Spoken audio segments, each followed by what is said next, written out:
As we finally leave that long, bitter winter behind us, most of us are happy to welcome spring, but for many, spring brings a new kind of pain. WSJ reporter Sumathi Reddy is here to tell us what to expect from allergy season this year. Hi, Sumathi. Thanks for joining us. Thanks for having me. So how did the long winter change this year's allergy season? So unfortunately for many of us, the long winter has caused a delay in the season, so it's starting later.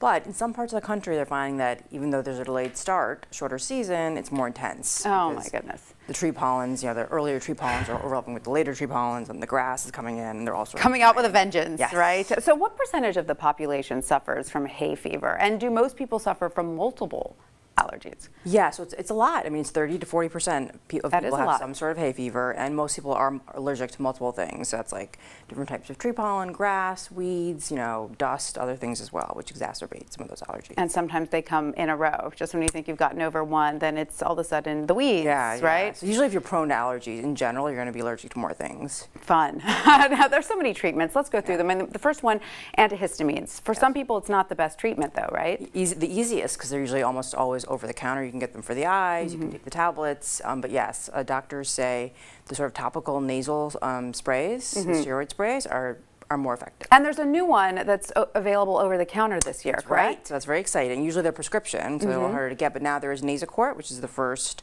over-the-counter nasal spray. So fantastic, look out for that one. And now what about allergy shots? Are those for everyone? Those are for people who have the really serious allergies. I mean, you do have to go to the doctor's office every week for the first few months, sometimes more than once a week, so they're a little more intense. But the great thing about them is once you do them for 2 or 3 years, they say that they might be effective for, you can stop doing them and they're effective for another couple of years. Sounds good. Now what about these immunotherapy tablets that you sort of dissolve under your tongue? Yeah, so those are new. The FDA just approved 3 of them. 2 for grass allergies, 1 for hay fever. Take a tablet every day. Are they working? Well, it's actually too soon. You're supposed to start the treatment 12 weeks before. Okay. So a little too late for the season, but maybe for the ragweed hits in September. So right, we'll see. Yeah. Now tell us about the future of pollen forecasting. I understand that researchers are even using satellite imagery to figure out how bad allergy season might be. So that's a little ways up. I mean, it's pretty primitive right now. It's like these very ancient-looking devices that are used. There's only like maybe 100 or less pollen counters throughout the U.S.